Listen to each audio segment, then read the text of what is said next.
I'm the Etc. Kid. Thanks for watching. This is part 1 of my video about the creative process that went into my cover of Tragedy by the Bee Gees. We're going to be starting where things first kicked off, my live stream on Twitch for Monday. I'm live right now on Twitch with my Twitch community. I don't know what I'm going to be making today. Chat is going to help me make those decisions. 4 members of our chat, you're going to choose a random number between 28 and 584. Because that is the number of pages where there are songs in this particular fake book. And these are going to be my 4 options for a song that I'm going to produce for YouTube today. I'm going to arrange it, record it, and film it today. It's Alone. Is that a famous band? Does anyone recognize that? Okay, there it is. Come Sail Away. It's called, again, I don't recognize this. Let's Hang On. And then our 4th option, page 512. Oh, I don't know if I know this song, but I certainly know who these people are. Tragedy by Barry Gibb, Maurice Gibb, and Robin Gibb. You may not know those names, but you know the band. Those are the Bee Gees.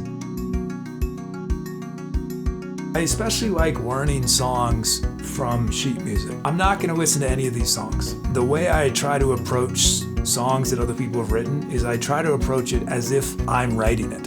There's certain things I can change and certain things I can't. I like having to work with something that's stripped down to just the skeleton, right? The skeleton of a song is the melody and the lyrics and the chords. You can copyright melody and you can copyright lyrics. You cannot copyright chords. I may play the chords exactly how they're written. I might change them somewhat.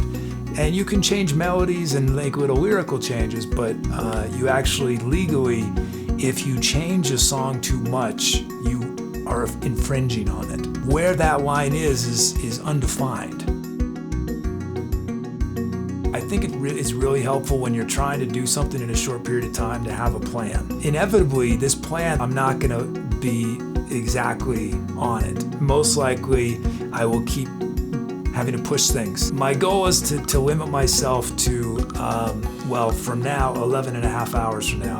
I want to be done with the core stuff by midnight my time. As soon as I get off stream, here's what I'm going to be doing. I'm going to be spending about 15 minutes max playing through those songs on the roads and picking one of them. And then I'm going to spend an hour and 15 minutes me playing on the roads, just trying to get a sense for the song that I picked and starting to experiment, trying to get a sense of the kind of vibe that I want to go for, maybe some chord type things I want to be changing, some melodic things. When I play things from sheet music that I'm trying to put my own take on, I actually try not to read it perfectly. Metaphorically speaking, it's sort of I hold it far away from my face so that I can't see it clearly. I want to give myself freedom to explore within it. 2 o'clock my time, I'm going to be switching to Ableton, where I'll be starting to mess around with different sections of the song, doing a bunch of looping. I'll try a lot of different things, do that for about 2 hours, and then at 4 o'clock, switch from Ableton to Logic, where I'm going to start finalizing the arrangement, the structure of the song. Might move things around, I might add new sections, I might make a chorus up front instead of in the middle. I guess I have 3 hours laying all that down, recording a lot of the stuff that's more sequenced, like getting the drums figured out and stuff that I'm not going to actually be playing, really, created inside of the computer. And then at 7 o'clock, and this is the part I'm the most apprehensive about, is I'm going to start filming and recording the audio performances on the instruments and doing vocals. I'll be honest, I'm not looking forward to that at all. It's very stressful to do tracking. I haven't really done much tracking. And especially with vocals, I'm very, very picky about vocals. So that's going to be the hardest part of the day is that 7 to 10. So 3 hours doing the tracking and the filming. Other parts might be very difficult that I'm not anticipating. It has a lot to do with, what song it is and where I end up. At 10 o'clock, I'm going to give myself about 2 hours to do final editing and mixing of the track. So just fixing things that need to be fixed and getting all the instrument levels relative to each other, trying to get as clear and cohesive of a mix that I can do with my limited mixing skills and the extremely limited time. Pro mixers will often spend a day, 2 days, a week on one song, so 2 hours is not a lot of time. I want it to be done by midnight my time. So over the course of the day, we're going to be narrowing down from sort of the infinite unknown into something that will be very, a finished specific thing. So I better sign off because I'm already 6 minutes behind my schedule. I got to start running. I'm smiling now. I might not be smiling in 10 minutes when I realize what I'm up against. Okay, so I'm at the first part of my schedule where I've got to pick one of these songs. According to my schedule, I was supposed to have already finished this step, but I'm just starting and I'm struggling to figure out how I'm gonna have my music mounted up here. This is what gets in the way of creativity. Silly things like that. That'll have to do.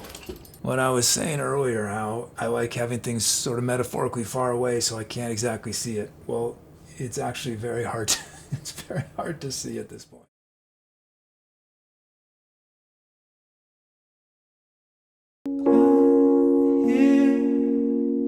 The ticking of the clock. I'm lying here, the room's pitch dark. Oh, that's nice. I don't think I've ever heard this song, or I don't recognize it. Or maybe the way I'm singing it is different, but... How do I get you alone? How do I get you alone? It's definitely, it feels 80s, doesn't it? I like the verse. The chorus I find a lot less interesting. It just doesn't speak to me as much. So if I were going to do this track, I would probably make a lot of changes to the chorus. I don't know exactly what I would do. I would probably change chords to make it a little more compelling to me, and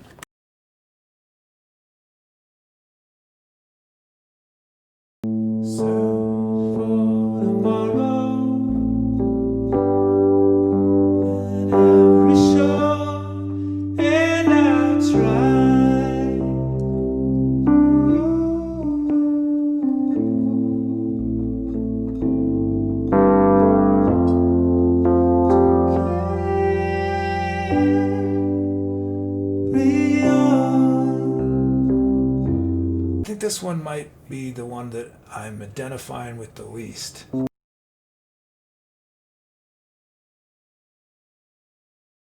Let's Hang On. Words and music by Bob Crook.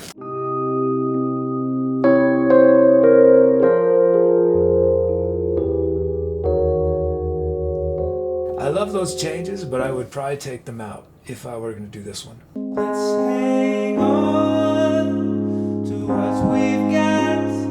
Don't let go, girl, we got a lot. I don't recognize this either. Let's see. Gonna go and call it quits.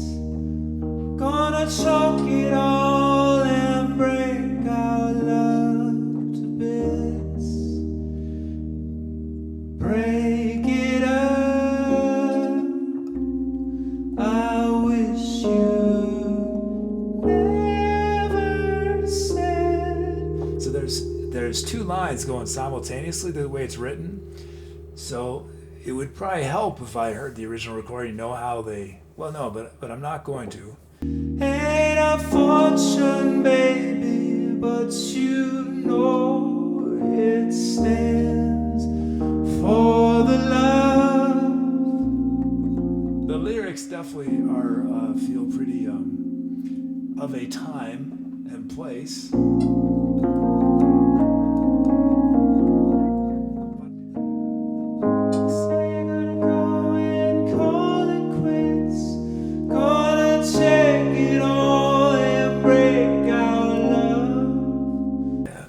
I'm real iffy on this one.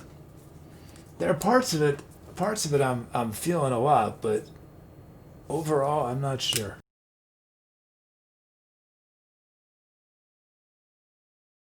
Tragedy. Oh, this is our Bee Gees. This might have been sung in falsetto. They're known for their falsetto.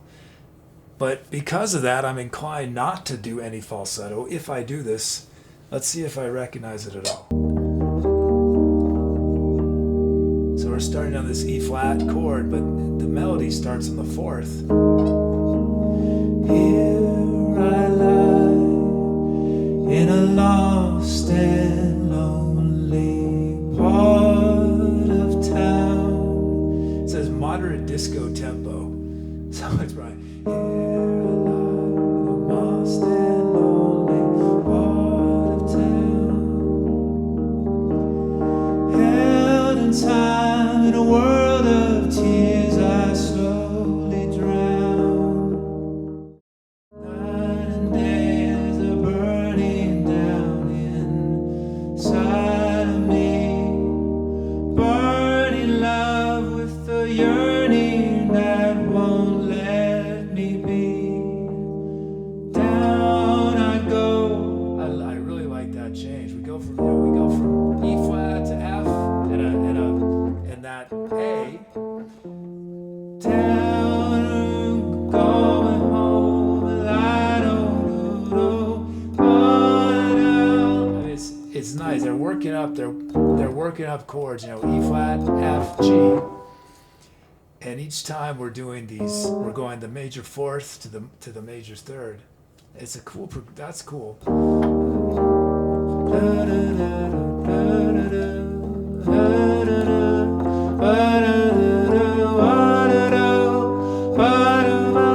So I like that. Tragedy when the feeling's gone and you can't go on. It's a tragedy when the morning cries and you don't know why. It's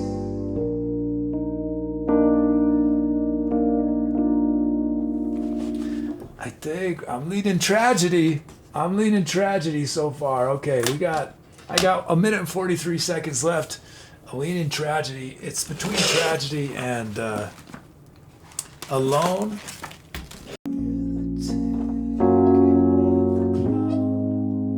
I'm lying here, the room's pitch dark. I really like this beginning part a lot. I love that. So we got B flat minor to G flat add 9, which I'm all about. I love nines. I mean, everybody loves nines. And that suspension, walking down, and then this walking up.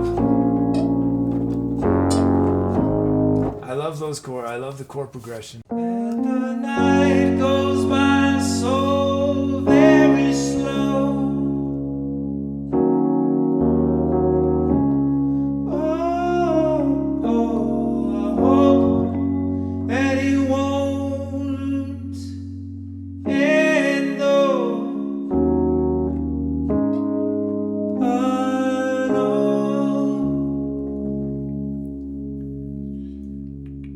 It's a tough decision between Alone and Tragedy. The chord progression on Alone resonates with me the most. It just has...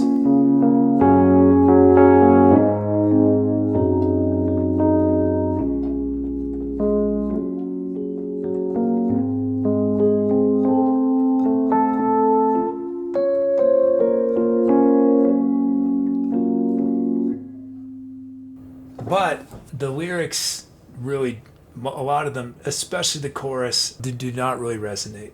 Tragedy, the chords overall don't resonate as much with me, but there is that cool progression up, which you don't hear stuff like that very often.